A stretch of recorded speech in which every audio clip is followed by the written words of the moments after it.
Ladies and gentlemen, introducing the Wrestle Addict Radio Network. Hey, what's up, you guys? What is going on, everybody? What up, fam? Hey, it's me. What up, Oozes? What's up, guys? This is the Monday Night Delight. Are you looking for a network that brings you all things pro wrestling? Then look no further. Wrestle Addict Radio brings you a varied source of wrestling content. What's going on, guys? This is Willie T. My name is Mr. Fretz. This is your resident Smart Slayer. Search for Wrestle Addict Radio on all major podcast platforms and be sure to hit that subscribe button so you never miss an episode. Buzz guys, my name is Kate Murphy of the Kings of the Ring podcast, and you are listening. And you're listening. And you're listening. And you are listening. And you are listening. Get ready for a war, because you're listening. Come join the war each and every week as we fight to keep wrestling real. What's up, everybody? This is King Ricky Rose, and you are listening to Wrestle Addict Radio.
I'm sorry, were you guys not enjoying the theme song of The Fiend? Because I certainly was. Welcome to the Game Changer Podcast, ladies and gentlemen, a part of Wrestle Addict Radio. I am indeed NateFNGreat, and I'm being joined here by everybody's favorite Canadian on Twitter, as well as in the world, that being the one and only legendary Mr. Fretz. Yowie, wowie. Hey folks, Mr. Fretz here at the legendary JF on Twitter. How are you today, Nate? I am doing pretty good, and honestly, just hearing that theme music once again just really does put me in the mood to really just talk about great things in professional wrestling. And honestly, we had a pretty stellar week as far as WWE programming goes. So for the first time in a while, we're actually going to be talking about a couple things from Raw, SmackDown, and we're going to be talking about probably one of the biggest moments that could have been a game changer, but unfortunately ended up being one of the worst things that happened in the world of professional wrestling due to politicking as well as many various racial integers. But we're going to get into that a little bit later. I think people already know what I'm talking about. But, like I said, before we get into that, we have to talk about this week for Raw. First of all, even if this is just covered briefly, The Fiend made his return on Raw. Jerry the King Lawler was going to be interviewing Sasha Banks for the King's Court, which, I will say this, I'm still kind of looking forward to seeing how the people of the Kings of the Rings podcast do to kind of top that, because I literally said it to Ambassador Biggs, a.k.a. King Ricky, over Twitter. I said, dude, they are literally making this a royal show. Top that, please. I think that they will, but at the same time, it's like, man, they're really pulling up all the stops for this. They got, Kings of the Ring matches. They got the King's Court going on. Talking about a lot of They got former Kings of the Rings involved in the show. yeah, it was just one of those things where it's like, we are, we're going to see how well these guys just try to capitalize on that. But basically what ends up happening is that he's about to introduce Sasha Banks, then we see the lights flicker out, and Jerry's just like, oh no, I've seen where this is going, I'm getting out of here. One of the first few times that somebody smart was just saying, you know what, I've seen this before, I'm getting the hell out of here. He leaves the ring, he goes up the rampway, he makes it to the end of the ramp, and he's thinking, oh, well, Bray Wyatt probably will appear in the ring. We get that little freaky epilepsy causing light deal, and he's looking in the ring, he's thinking, well, where is he? Very creepily, very horror movie-esque, he just peers above Jerry Lawler's shoulder and then just gives him the mandible claw to take him out. My God, the more I see of this character, the more I love it, but the less I see of it, the more that I love it. It's at the perfect point right now where this Fiend character is doing a fantastic job. And for those that are thinking that, oh, they're going to water it down because it's PG, they have not done that since the Fiend has come.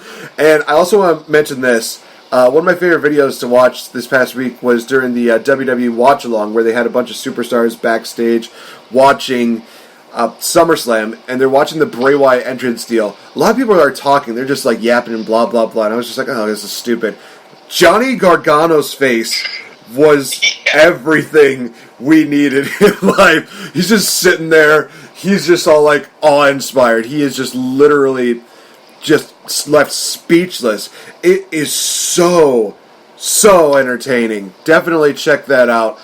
And like I said, it's everything I've ever wanted from a wrestling fan. I remember even like, I think it was Sonya was saying like, oh, I saw your match, it was great. And Johnny was just like, oh yeah, thanks, I got a little banged up. But he barely touched his baseline because he was still focused on the entrance of the Fiend. So, for those of you that are curious, yes, Johnny Wrestling is indeed Johnny Wrestling for a reason. Nate, I watched it again this morning because I couldn't sleep. Night shift here. My parentheses day off was yesterday, so I get back home from work at about 6 in the morning. I sleep until maybe about 2 or 3 in the afternoon, do some stuff, and then went to bed at midnight last night. Woke up at 5 a.m. Eastern Time.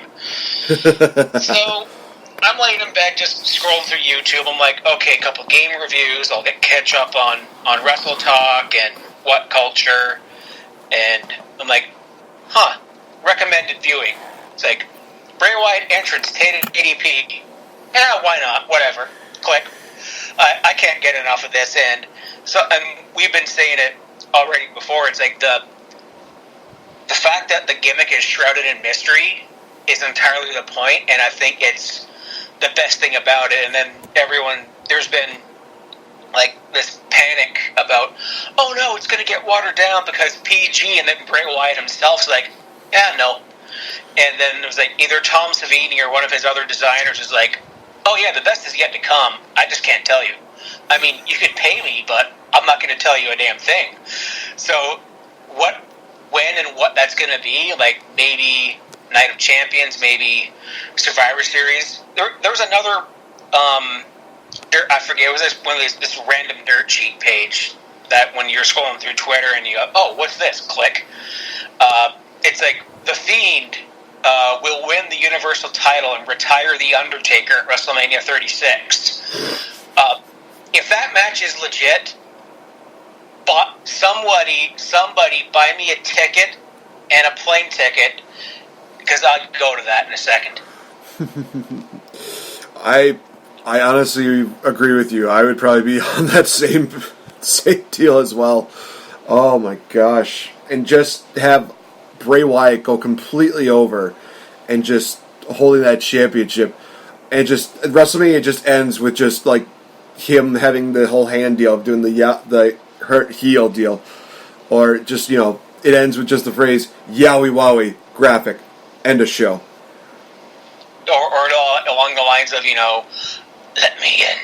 And you still have him, like, messing with his head, like, that's one of my favorite parts of it, is that he's struggling with his inner self, and I'm so intrigued to see where that's going, and then I'm like, okay, I'm going to buy this Yowie Wowie box set. A friend of mine, actually a mutual friend, you might know Jeremy on Twitter. It's like Jeremy891. Okay. I think. I think I'm there. Jeremy Bowers, yeah. Shout out to Jeremy. Like, good dude, great guy. And he somehow got that box set. Like, you lucky son of a... eBay is, like, selling it for, like SNES Mini prices.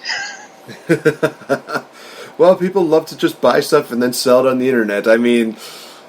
I'm gonna quote the great CM Punk once again. He's just like, you're gonna buy those cups with my face in it on. You're gonna buy those programs, and then at 5 a.m. at the airport, you're gonna shove it in my face so you can get an autograph and sell it on eBay because you're too lazy to go out and get a real job. I think that's the best way of putting it. Snap. Exactly. And it's funny, this other dirt cheap page, I think it was in our group chat, was saying, like, yeah, something about Punk hosting a show on Fox or like a wrestling show. Like, no. He's not coming back to wrestling, folks, as much as it pains me to say. Yep, but he is going to be coming to All Out, and trust me, I'll give you guys a little bit of a preview of what's going on for that come a little later on in the show. We'll probably close the show off with that. But we still got a little bit more to talk about. And honestly, guys, we have to talk about the King of the Ring tournament. The brackets are absolutely amazing. And I will say this. Already, about 3 of the 4... Actually, 3 of the 4 matches have been really, really good, in all honesty. We got Samoa Joe versus Cesaro in what was the most hard-hitting matchup of the week. And legitimately, I said it, like, before the match even started. I said, okay, either one of two things is going to happen. Either one, Cesaro is going to uppercut Samoa Joe's head off, and it is going to go straight up into another universe. Or Samoa Joe is going to pop off Cesaro's head with a coquina clutch.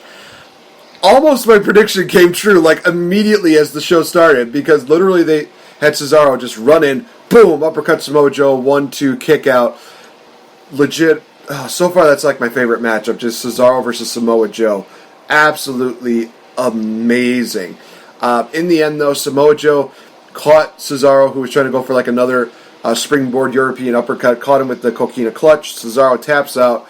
Samoa Joe advances to what seemed on the graphic was the semifinals, but I think what they meant to put was the quarterfinals.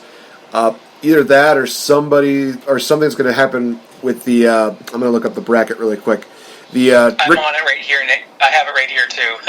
The Ricochet. I think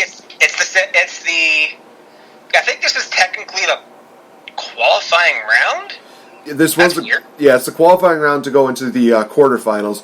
So unless they do something very loopy with Ricochet and Drew McIntyre, I do not see Samoa Joe going into the semifinals that easily. It's up in the air for me. Like, my pick wagers on, I think, the Ricochet and Drew McIntyre match.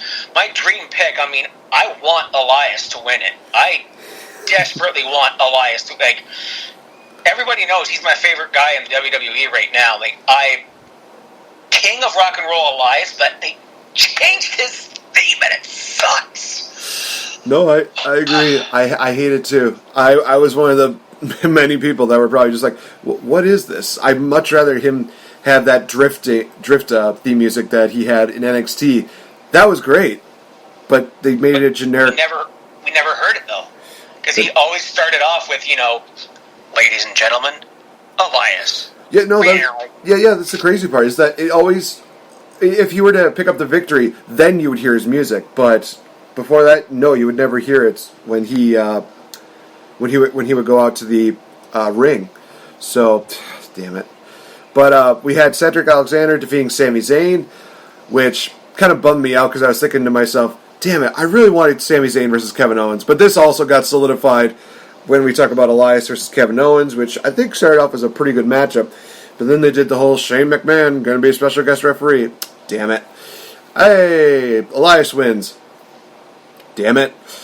We had a really good matchup with Andrade versus Apollo Crews, in which Andrade picked up the victory.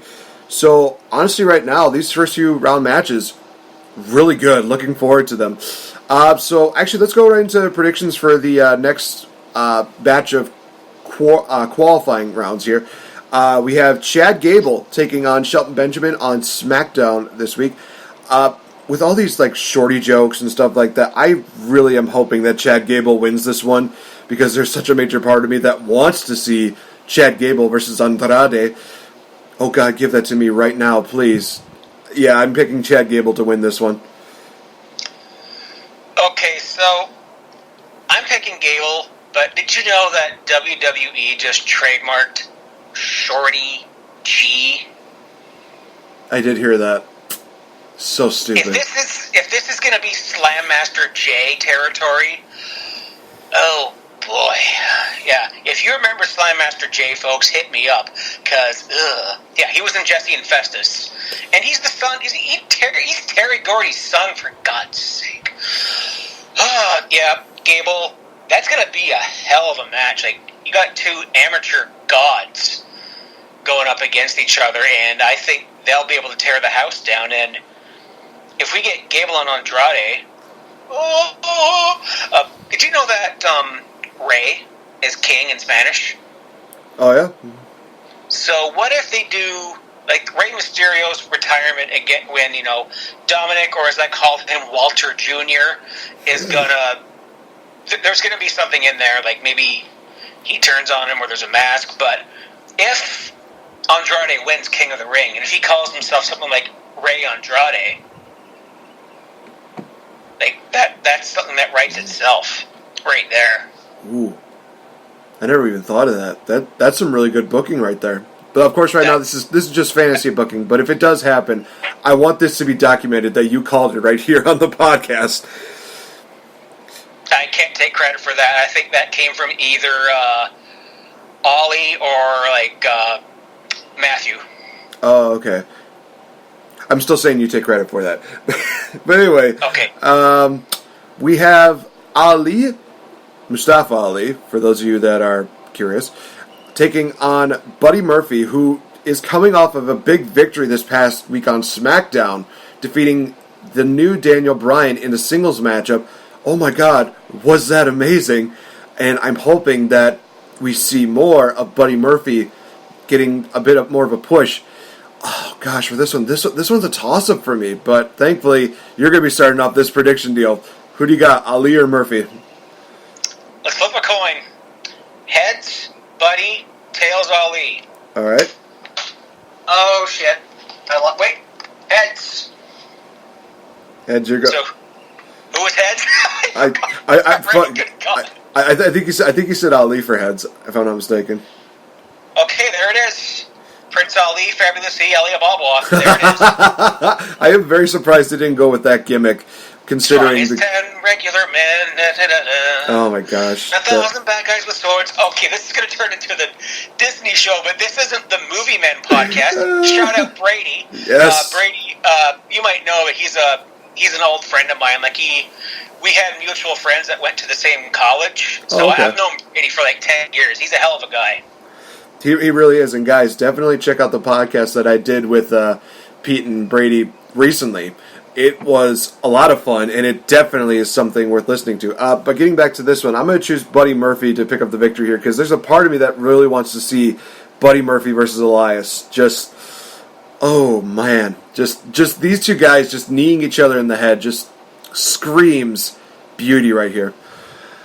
Alright, next up we have for Raw, The Miz taking on Baron Corbin. For this one, I think right now it's pretty obvious. I'm going with Baron Corbin. I do not see The Miz picking up the victory here as much as I would really love to see. The idea of King Miz would just be, No. I kind of like that idea.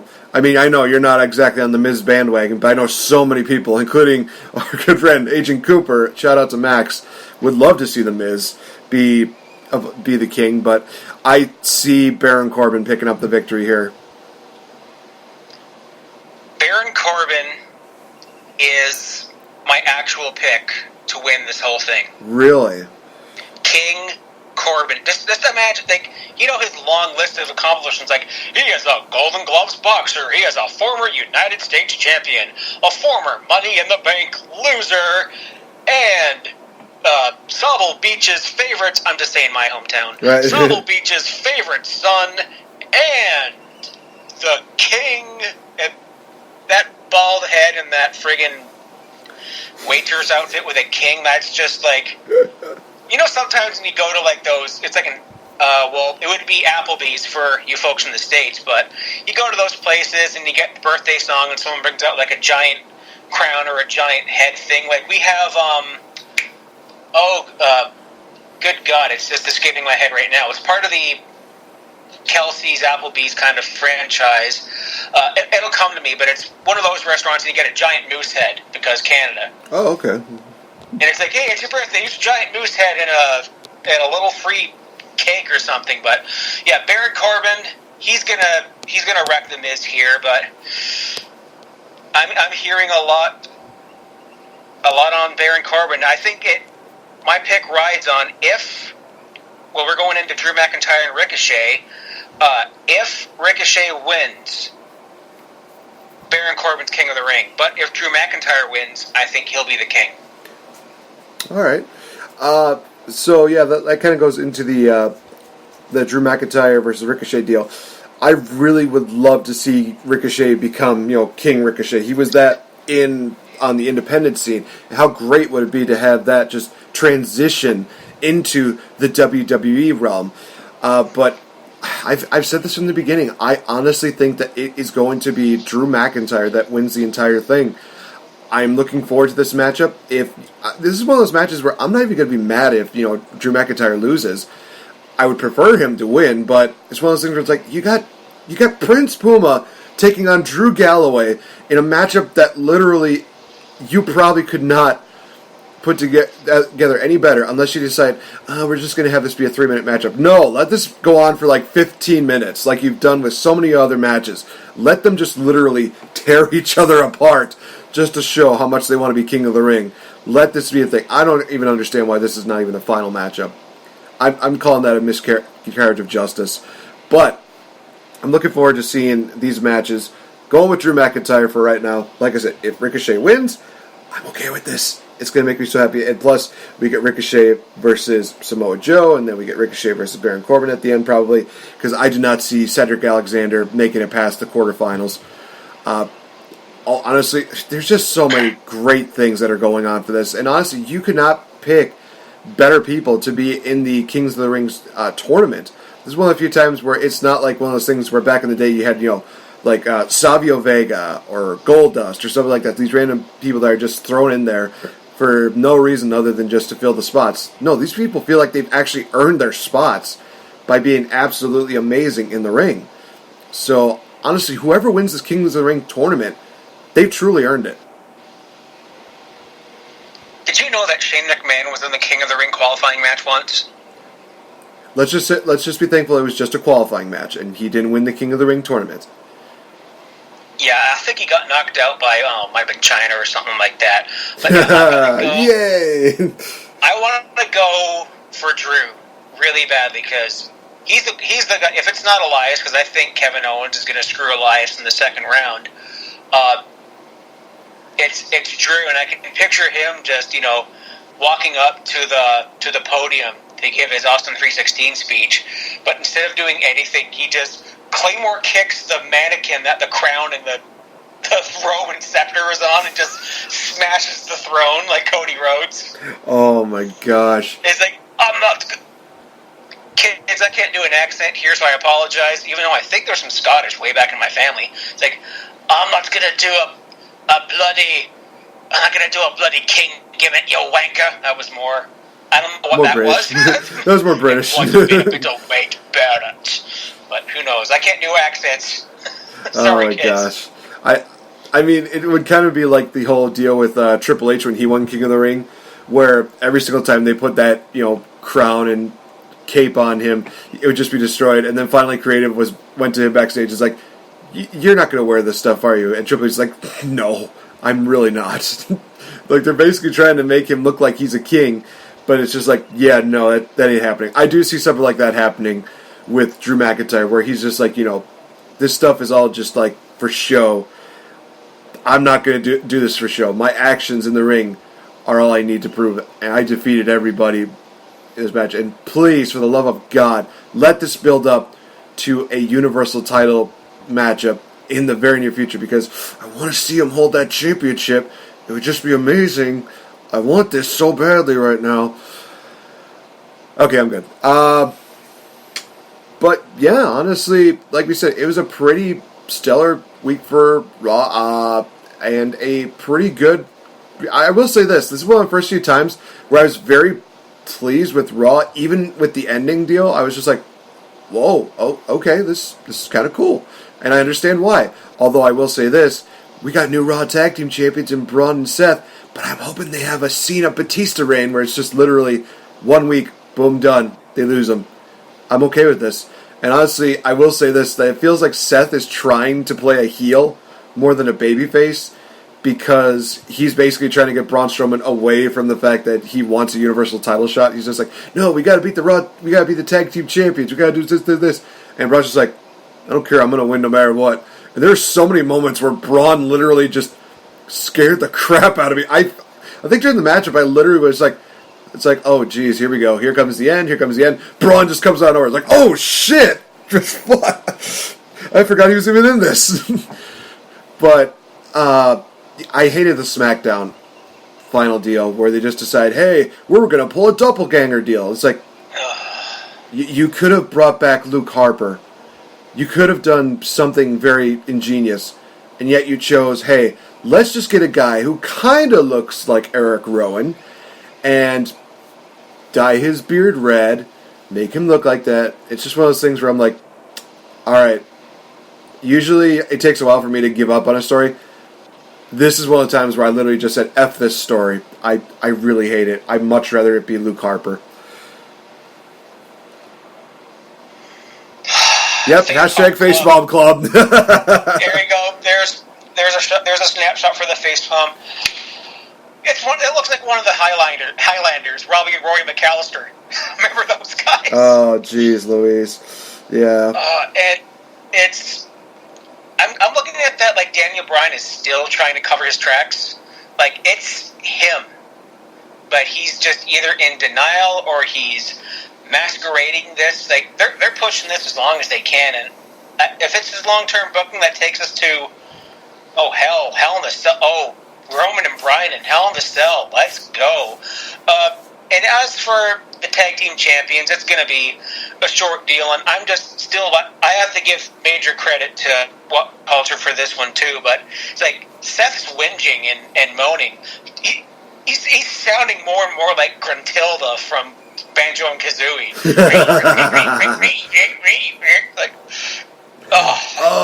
that's what that gif was about. I remember that coming up in the chat. I'm like, where the hell did this come from? And now you tell me that, and it's like, oh, that makes more sense now. Now I'm part of the loop of, the chat that we were in on Twitter. So now I totally get it. Oh gosh, that's funny.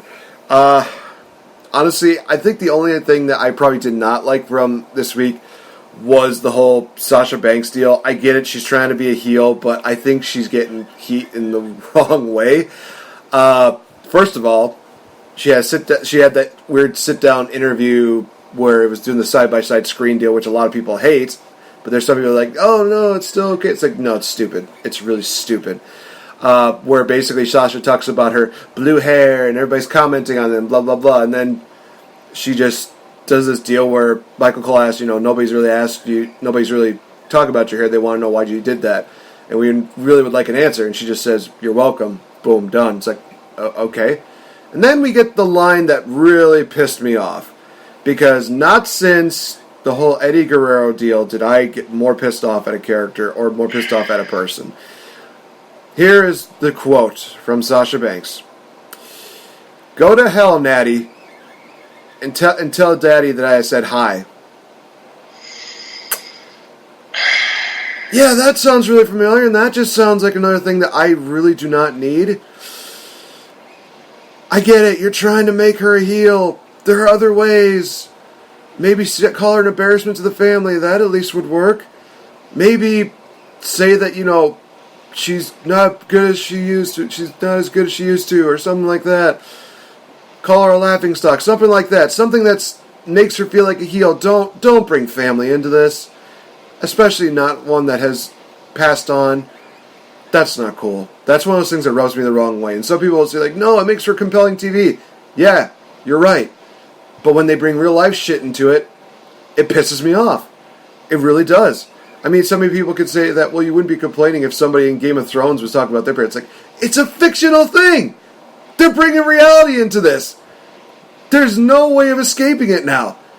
Now we have two disgusting moments in WWE's career in the past 2 decades. First, of course, being this, and the second one, basically, Randy Orton saying Eddie Guerrero's in hell. Fuck everything. God! Yeah, that... I hate that, and even as a Christian, I'm just like, come on, that's so unnecessary. And yeah, that was the absolute worst.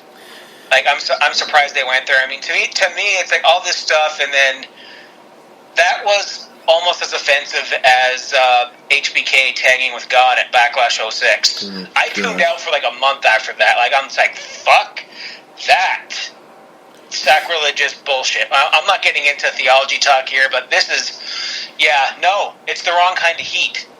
It's, you're trying to get Sasha over with her blue hair. I'm blue, da-ba-dee-da-ba. Okay, every time the word blue comes up, that song will forever be in my head. And anyone who has actually suffered through a Fretzlemania podcast, when I'm talking about the Blue Meanie, I break out into Eiffel 65. That song is 20 years old. Oh my goodness. Totally unnecessary. I mean, I know that Natty and, probably like Neidhart, it's like, oh yeah, Neidhart would have been cool with it. Eddie would have been okay with this. Even though they kind of overexploited Eddie's death for the whole Rey Mysterio thing. In my mind, that should have went to Chavo. That could have been a fantasy booking thing. It's, if you want to get heat, just be a heel. Don't try and mishmash this. It's unnecessary. Definitely. No, I 100% agree with you. Alright, guys, we're going to take a little commercial break, and then when we come back, oh boy, we are lit for this, and for reasons, because we're going to be talking about probably one of the worst times to be a wrestling fan, especially if you were a fan on Raw. We'll talk about that because, like I said, there's a lot of politicking, a lot of screw-ups, so many unnecessary deals. So, guys, stay tuned. We'll be right back. What up, ooses? This is DFDC Jeff Pomantrio of Not Your Mama Soap Opera, and you're listening to Wrestle Addict Radio.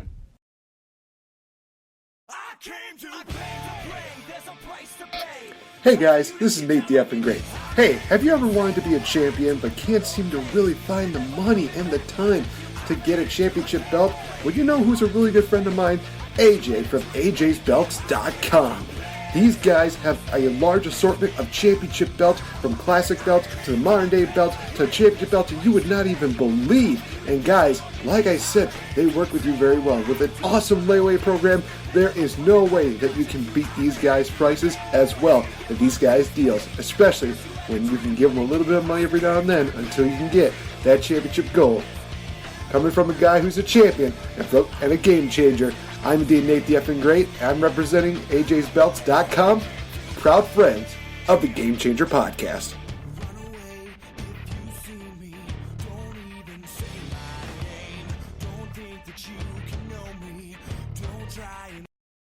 Hey everyone, it's the Princess of Pro Wrestling, SoCal Val. You are listening to the Game Changer Podcast. Sending lots of love from California. Mwah. Still legitimately one of my favorite sound bites ever. Shout out to SoCal Val because she's absolutely amazing. Welcome back to the Game Changer Podcast, guys. I'm Nate. He's Fretz.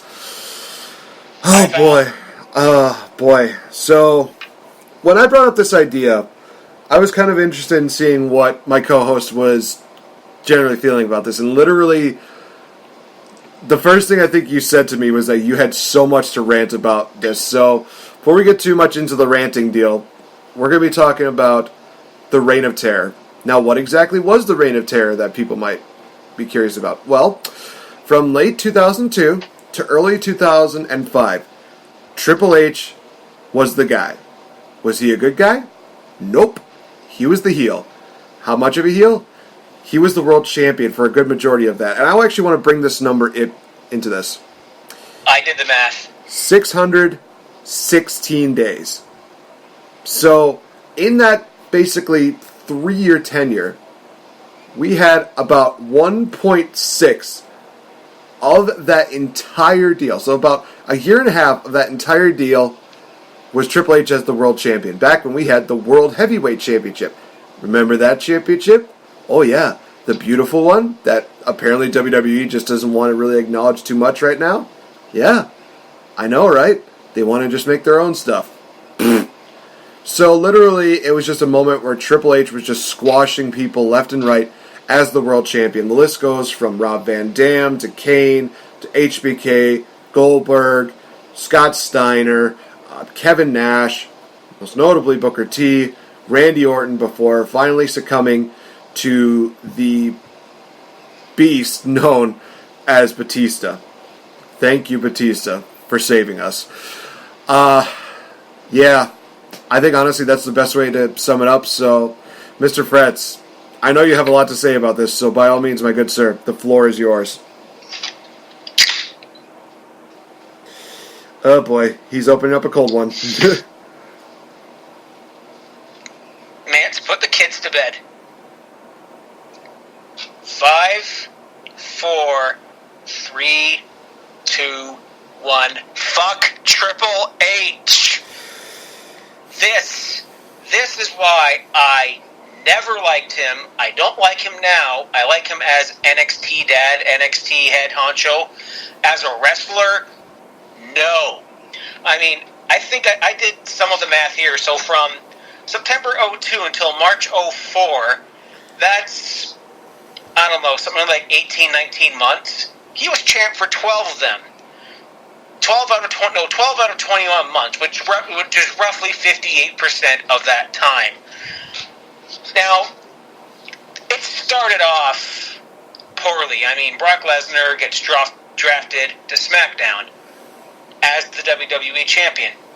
Okay, that's cool. Eric Bischoff, like, hey, we need a champion.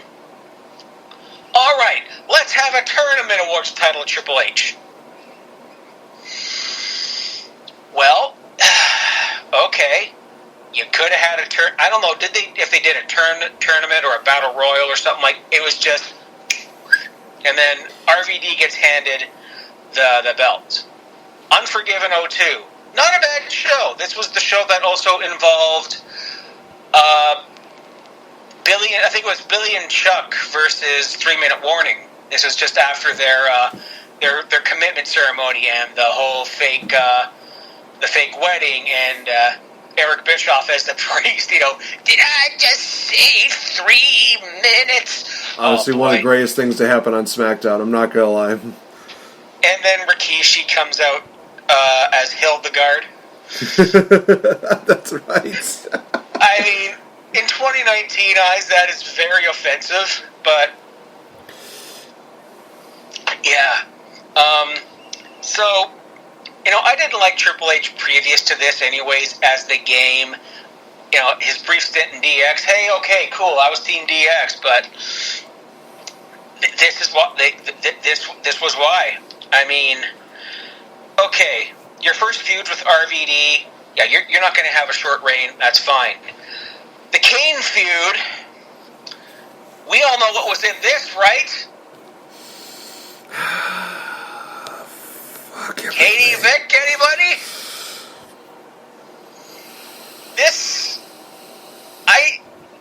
So on that segment, you know what one I'm talking about, everybody. Don't Google it. Safe search on, okay? Googlers, safe search on. I'm not telling you what happened, but in Canada, the second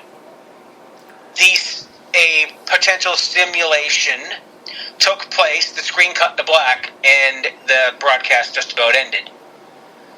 TSN was pissed at this. I mean, if the right to censor was still involved here, I mean, they would have,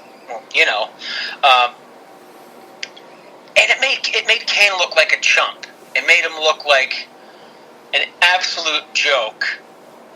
And he's like, you're a murderer, Kane. Well, we knew that because didn't he kill his mom and dad in the fire? Technically. Yeah.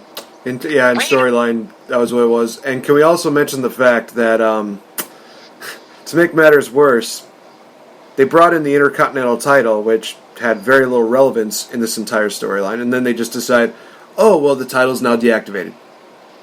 Why? One show, one champion.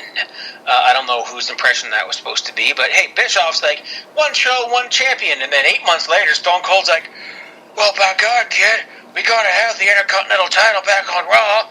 What? Sheriff Steve Austin. Oh, Sheriff Steve Austin. Oh, he almost saved us from the reign of Triple H. Almost. Okay, Steiner. I knew right from this was Scott Steiner at the tail end of his career, and his body was falling apart. I wanted Steiner to win too, but I knew it wasn't happening. Booker T and the veiled racism. That, people like you, not gonna be a champ. Okay, full stop. Okay, realism. Yeah, you're bringing in his real criminal past, and I'm like, okay, I'm intrigued, but then, racism. Okay, I thought we were past this in 2003. Nope. And you had a pedigree. 30 seconds later, you bury the pedigree. I mean, you elevate the pedigree to, punt status. Like, when the punt put you to death, they treated a pedigree, which is just a face buster. It's just like a version of the X Factor, for God's sake. It's not that good of a move.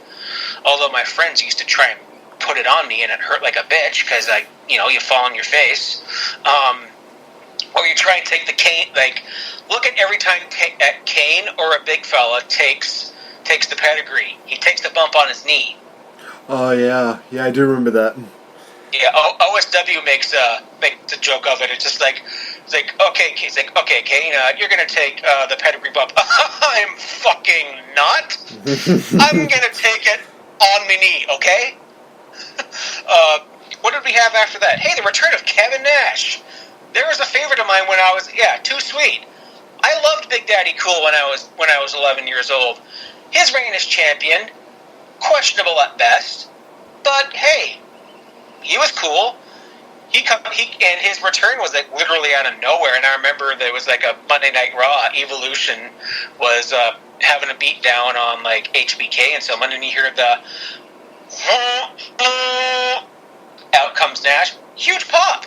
All right, let's get a title feud out of this. 2 forgettable matches and a very forgettable Hell in the Cell match. Did you know they had a Hell in the Cell match? I did know that. And I think, wasn't this another one of those matches that, wrecked Kevin Nash and shortened his career? Yep, and Mick Foley was the referee for some reason. Because they wanted this feud to somehow matter, question mark. Because they wanted to toss him off the cage again. I think that would have been Foley's idea. I feel like Foley would have been the one who's like, oh, I'll jump off the cell. And they were just like, no, you can't do this. No. His wife would be like, Nick? Nuh-uh. No. His kids would have been like, Dad, we get it. You're crazy. You're hardcore. Please don't die. We want you to see grandkids. We already saw Noelle cry when she was 2 years old on Beyond the Mat. Let's not recreate that, please. And what did we have after that? We had, Goldberg had a 3-month title reign. Let's see what he failed to win the title at Elimination Chamber, where he should have won, because Triple H, he was dealing with. Did you see those pants he was wearing at SummerSlam 03? Oh God, the biker shorts, yeah. It was like the biker shorts and the alternate attire that everyone's tried to start recreating in No Mercy mods. Yeah, he was dealing with like a groin injury or something, or maybe his quads were acting up again. Thinking like, you could have had the title here. I mean, yeah, half of Evolution was in the chamber match itself. Good match, great match. Hey, I forgot to mention HBK's 1 month title reign in 2002, and that was the last time he had a world championship. He really didn't want to have another run. He was like, yeah, I'm fine, I'm cool. You know, he had big gold. I'm staring at it over there on my wall, right, with a little Elias figure right below it, because I in fact walk with Elias. And let the man dream, damn it. Yeah, let me dream. Okay, seriously, if he ever wins the WWE title, I will be that guy that was streaking at the Raw show that Rachel was at. Oh gosh, I remember that. Shout out Rachel Moon. Yeah, we had. There was things in there that you could have had HBK. I think HBK could have had a bigger run. You know what? I would have liked HBK and Triple H at WrestleMania. That would have honestly been a cool one. Yeah, you recreate the whole. It's like you bring the DX thing into it. You bring SummerSlam 02 into it. HBK has a decent run with Big Goldie. Or I would have liked Booker T to win. The Goldberg feud is where I was like, okay, now Goldberg can take. He would have taken it to WrestleMania, but that would have taken him to WrestleMania 20, and well, we covered it. We talked about it, so we don't need to go further than that. Go into the archives, folks. We reviewed WrestleMania 20. That was a fun time. And I think now I'm going into what? Okay, Benoit wins the title off him, and now I'm like, okay, finally, we're here. The era is over. And then Randy Orton wins, which, you know, Orton's another guy that I've never, ever been a big fan of as well. And they did that in Toronto, like, oh, come on. Okay, hey, now Orton's going to turn face. I like it. And then, you know, thumbs up, thumbs down. And Triple H wins it back. Then has another, 6-7 month reign with it to be ended by Batista. A whole bunch of bullshit here, Nate. I mean, you could have at least, you could have had him still him as the champion for these things, but you could have created some stars instead of just making everybody look like a chump. Yeah. Or maybe some of these people could have had a one-day title reign, but then we would have, like Triple H approaching Ric Flair and John Cena levels of title wins. Although Ric Flair is more like a 30-time champion, but nobody mentions that. Yeah, no, I agree with that. So basically, to kind of do the fantasy booking deal here, I do like the idea of having a tournament to determine the world champion instead of just having it be Triple H, even though they're saying, but he was the number one contender for the championship, but Brock Lesnar ran away to SmackDown. I don't care. You still earn your spot. You earn that right to be champion. You don't just be like, oh, well, you're second place. Here's a ribbon for you. Great. Yeah, cool. That's like a participation trophy. Really, really cool. I definitely would have had, Kane go over, even if it was just for 1 day, just to have him have that win and be able to be like, yes, I avenged it. I got my world title shot. I got a world title run involved in it. And, even have Triple H, win by shenanigans the following night just to then have him lose it to Shawn at Survivor Series. That's fine. That's totally fine. Scott Steiner deal, I mean, it is what it is. I would not have had him, drop the title to Scott Steiner, thankfully, because I think that would have been a very abysmal, title run. And honestly, you mentioned the whole deal where he was kind of reaching the end of his ropes. You have to remember that he was still doing a head scissors, a Frankensteiner, in TNA at his age about years later. So while, yes, here in WWE, it was yeah, he didn't look that good. That's probably because of the fact that he was too focused on, pumping something in there. And I will say this, that we got to give another shout out to Brian Zane for bringing this up. The fact that they were trying to make Scott Steiner a freaking babyface, that in WCW he was never a really good babyface, right? He was always that guy who was just saying oh yeah, his wife is coming to the papa. He's calling out people. He's talking about crooked yellow teeth. Just absolutely bashing people. He was just kind of like that high school jock that everybody hated. And it was awesome. It was great to see that. I do definitely agree Booker T should have won the title at WrestleMania. I would have had him hold the title for like a few months before dropping it to another heel or to another person. The Goldberg deal, that's pretty self-explanatory. Gosh. Then we go into like the 2004, the whole deal with Randy Orton. I've covered this like in an earlier when I was doing podcasting. I did a whole deal where like the Age of Orton actually took place here, to where basically Orton goes heel and Triple H kind of goes babyface in this one, but Orton still keeps the belt. It's kind of one of those transitions where it's like, Orton is still going to be kind of like the head leader. He's going to basically take out Triple H. He's basically going to be like, you were the head honcho for so long. Nobody cares anymore. They want the new generation. They don't want you to do this anymore. And they do it to a point where they, beat him senselessly. And, some people will probably actually treat it like, well, no, we don't want him to basically get killed.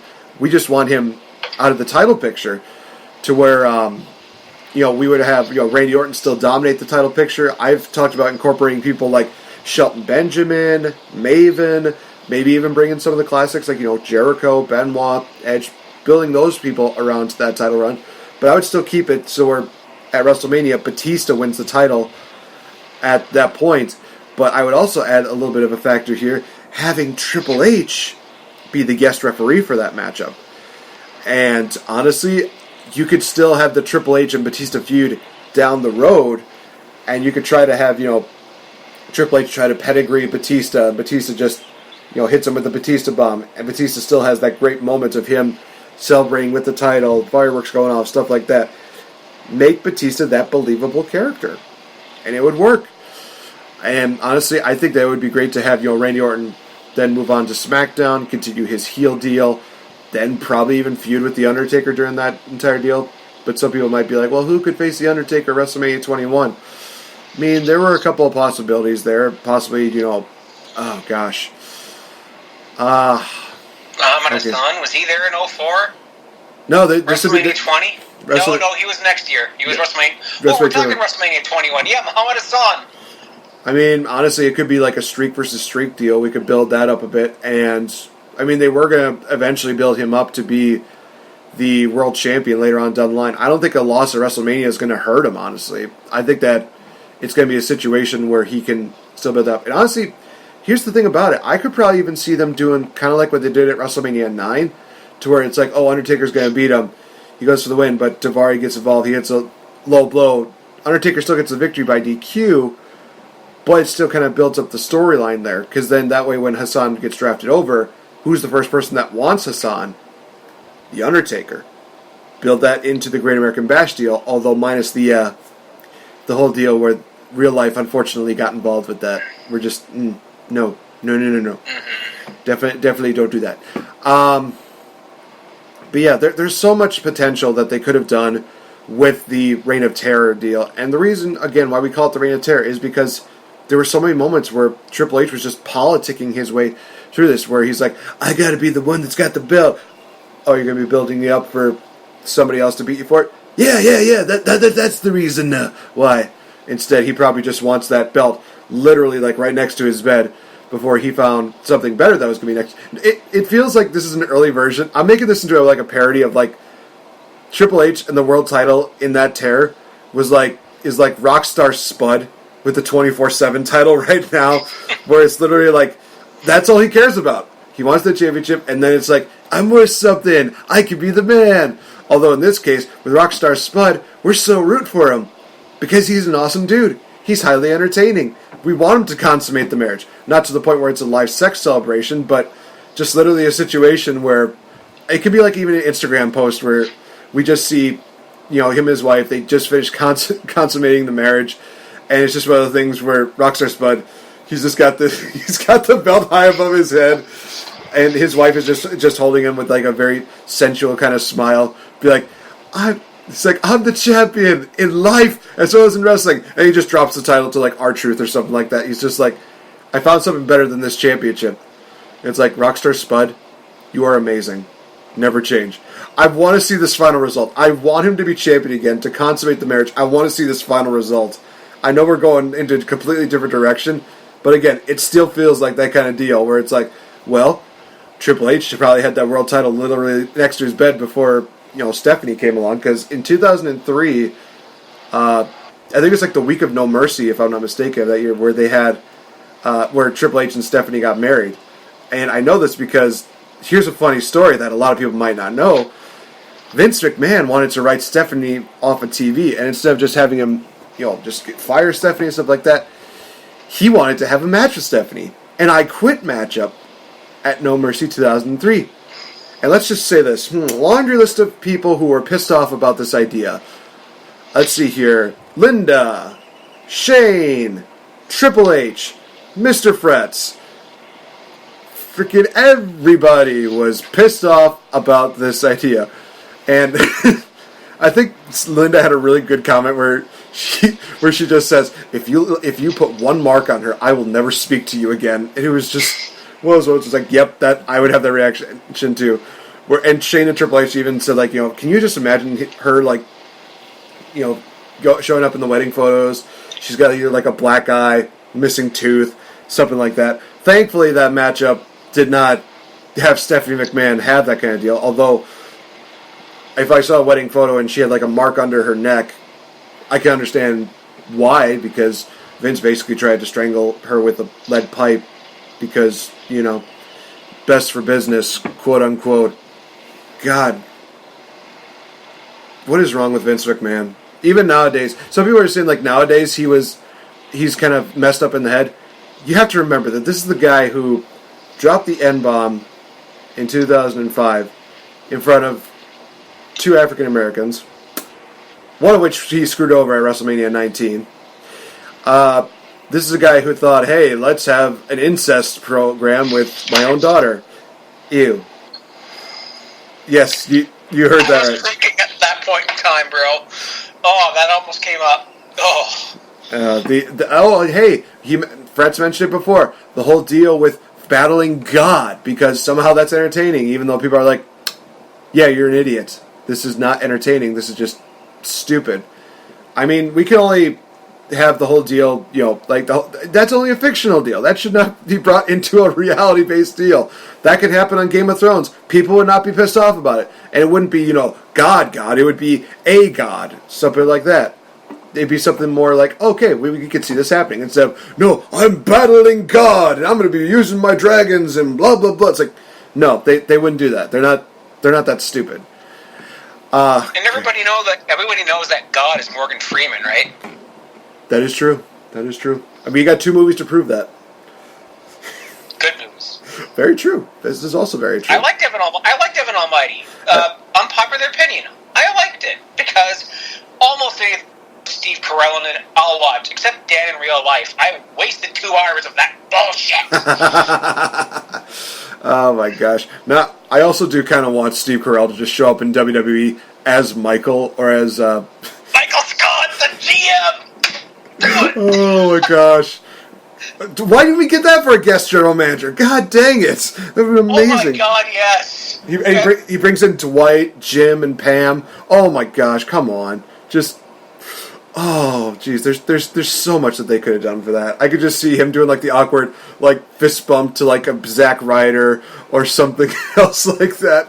Oh my gosh, that missed opportunity. We are getting so off topic right now, but you know something? Oh, dude, I'm gonna get even more off topic. All right. Imagine if the 24/7 title was around in 2009 when this whole dealie was going on. 24/7 title in the Jello. Come on, Jim Halpert. Oh my god! And honestly, can title in Jello when you see friggin' what's his Spud. And then roll up. Oh my gosh! I'm not gonna lie. I can literally see that happening here in 2019 with R-Truth just doing that. He basically just takes the belt, puts it in Jello, and he has to cover it up with one of, like how the waiters have that deal where it's like, of like the cover on the big dishes or something like that. He's just basically dressed up like a waiter, roaming around, and they find out, oh, R-Truth is right there. Where's the belt? Where's the belt? Where's the belt? And R-Truth's like, it's like he's just like mentioned some random name, pin me for it, and Spud's just kind of suspicious, like, what? He opens up the tray. He just sees the Jell-O. It's like, huh, okay. And it's not until he looks on the other side he sees the 24/7 title. Oh my god. We are creative geniuses. This is amazing. Oh man, I was crying.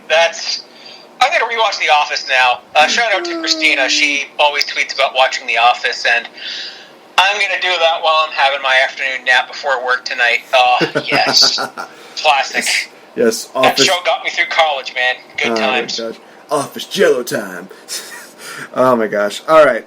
So that just about wraps it up for this edition of the Game Changer Podcast. But before we go, you guys, definitely got to talk about next weekend because it's going to be an all-out crazy weekend. Very much pun intended. I mean, my God, I've already got like a list of so many people that I'm going to be meeting at the all-out event. So basically, for a lot of people that don't know, it's going to be a 4-day event that will be taking place Thursday all the way to Sunday, with the all-out event happening on Saturday next weekend. And boy, we already got like such an amazing card for that. Not even going to spoil like too much of it because of the fact that we're going to go into predictions next week. One thing I will say that I will have a special guest on this show, that being the one and only king and man of 1,000 infinite, so many gimmicks that you cannot possibly imagine. That being Dusty Dave. He will be a part of this show, this entire deal. It's going to be absolutely awesome. Just to kind of run through a couple of the names that I have on here for the people that I'm going to be meeting. Thursday, a couple of people that I'll be meeting will be Adam Page, Sonny Kiss, as well as Joey Janela. They also have a Double or Nothing watch-along happening from 6 to 10 at the Hyatt Regency, I believe is the name of the place, because it's basically what they did last year.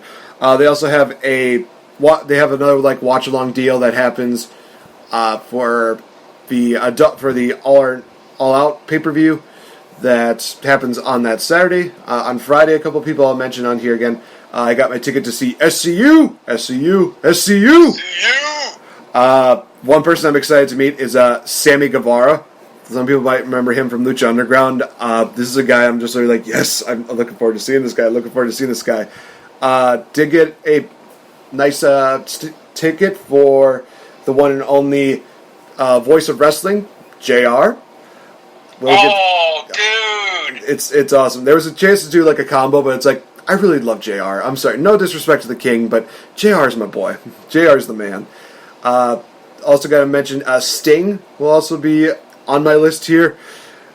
I will say also this is kind of crazy, but this is the third time I'm meeting these individuals. I'll be meeting Demon Bunny, Allie, and Rosemary for the third time in a year. So first time I was meeting them at All In last year. Met them again at WrestleCon during WrestleMania weekend, which was awesome. So I get to meet them again for a third time this year. Same thing with Noelle Foley. I get the chance to... No, this is actually my fourth time I'm meeting Noelle Foley, now that I think about it, because first time was All In, second time, WrestleCon in New York, third time, WrestleCon here in Wisconsin, fourth time is going to be in Chicago. Jeez Louise, I feel like there's going to come a point where I'm literally just going to say, Noelle, do you want to just like exchange like numbers and just text each other? Because I feel like we're just going to meet each other up randomly, beyond all doubt. Gosh, and I'm hoping Frank is going to be there too. Frank the Clown. Absolutely entertaining, absolutely great. Do not be one of those people that says, oh, well, he's a clown, he's really does. Like, no, he's awesome. He's absolutely awesome. You people can shut up. Also, I have to mention this because I do want to kind of stick this a little bit to future mother, that being the one and only Taylor Ambrose. I'll be meeting John Moxley on that day, too. I know, yes. Right? It's just beautiful. And then on Saturday, the big one. Going to meet CM Punk for the second time this year, and I am so looking forward to it. It's going to be awesome. And he is actually going to be doing I think he's doing like some kind of a panel entitled "Best in the World" on that day. So it's literally one of those things where it's like, okay, so I got to meet a couple other people during that deal, but then I will also meet CM Punk. Then I can go see the CM Punk deal. After that, go see All Out, and then on Sunday I do have a chance to meet up with Britt Baker. I would have met her on Friday. The problem is, though, that I looked at my Friday list. Holy shit! There's a lot of people I'm meeting on Friday. I'm just realizing that right now, and it is crazy. But like we said, you guys, next week we'll get the chance to do a prediction show that will be actually airing on the Game Changer Network, not on the Wrestle Addict Radio deal. As much as I love these guys, by that point, All Out is going to be done by that point. So we will be doing that exclusively here. Maybe I'll do like a reaction deal with Dusty Dave the day after. Maybe we'll do something like that. Who knows at this point? It's all kind of in my mind right now. I just got to organize it like I organize my list of meeting people. Either way, All Out's going to be absolutely fantastic. Definitely check out #Belt Bros because we're bringing that back, me and Dusty Dave. Hell yeah. And, geez Louise, it's going to be absolutely a fun time. So for those of you that are in the Chicago area, be sure to just find me. You'll find me really easily. I'm usually the guy with the belt. I'm also trying to decide which belts I'm going to be bringing along to the event. One that's definitely going to be on there is the NWA World Tag Team belts. So for those of you that are interested in finding me and Dusty Dave, we'll be pairing those off. It's going to be awesome. Yep, take a swig for that. Maybe I'll go with like the classic NWA World Title belt. Maybe bring the actual World Heavyweight Title belt. I don't know. It's going to be one of those things where it's like, still got to decide which ones are going to be good because I don't want it to be like exclusively WWE related belts. I want to kind of change it up just a bit. But I've said a lot already, so thank you guys so much for tuning in to this edition of the Game Changer podcast. And guys, be sure to check us out on Twitter at @addict_wrestle. Be sure to check out a lot of the great people, the great podcasts that are indeed a part of that, including the Kings of the Rings podcast, Gifted podcast, Fourth Wall WrestleCast, Not Your Mama's Soap Opera cast, as well as us here at the Game Changer podcast. Not the wrestling podcast, King Ricky, but the Game Changer podcast. He said that so many times on the freaking on Kings of the Rings. And I'm at the point where it's like, I'm going to stop listening if you do not call us, if you keep calling us that. I'm at that point right now where it's like, I'm just going to stop listening if you keep calling us the wrestling podcast, because we're not exclusively a wrestling podcast. Just like, you wouldn't expect that for a lot of other podcasts. We talk about a lot of other shit. But we are #ProTalkWrestling, so be sure to use that hashtag, especially during All Out Weekend, because I actually do want to get some fan tweets posted here on the show when we do it next week. No, not next week. The week after. The post All Out. You guys know what I mean. But yeah, Mr. Fretz, do you have anything that you would like to plug? Yep, we got the Wrestle Addict Radio Patreon. I just uploaded my first episode of the 20 Bell Salute, which will be a monthly show where I look at WWE pay-per-views each month 20 years ago, but also look at video games, TVs, movies, and whatnot, notable releases from that in each month. Just a little preview for this month is I talked about Tony Hawk's Pro Skater. I talked about superhero spoof Mystery Men, where the song, everybody's favorite meme, All-Star by Smash Mouth, comes from. The music video has footage from that movie. It's not a Shrek song, it's from Mystery Men, Ben Stiller. September, I'm gonna, let's see, what do I have? I'll give you a sneak preview of some things that are coming up in September, and that is Sonic Adventure and Grand Theft Auto 2. So that's just going to be a little sneak preview there. So that's on the Wrestle Addict Radio Patreon. We have a bunch more stuff coming up on there. $5 firm, no tears. It's a good time. And as well as occasionally I'll put up my podcast, Fretzlemania, FRETZLE Mania. Everywhere you can hear podcasts, like, Apple, and all those other places. Yeah, I got nothing else to plug. I'm jealous of the whole all-out thing, but hey, someday I'll have my final return to live wrestling. Fair enough. Guys, like you said, you can check us also on so many different podcast forums. Definitely check us out. Give us a like. Give us a subscribe. Be sure to just enjoy every single bit of wrestling, because we do indeed try to keep wrestling real. And by keeping it real, we show how much we enjoy it. So for Mr. Fretz, I've been NateFNGreat. Thank you so much for joining us here. And until next time, just remember, fuck the man with 3 H's in his name.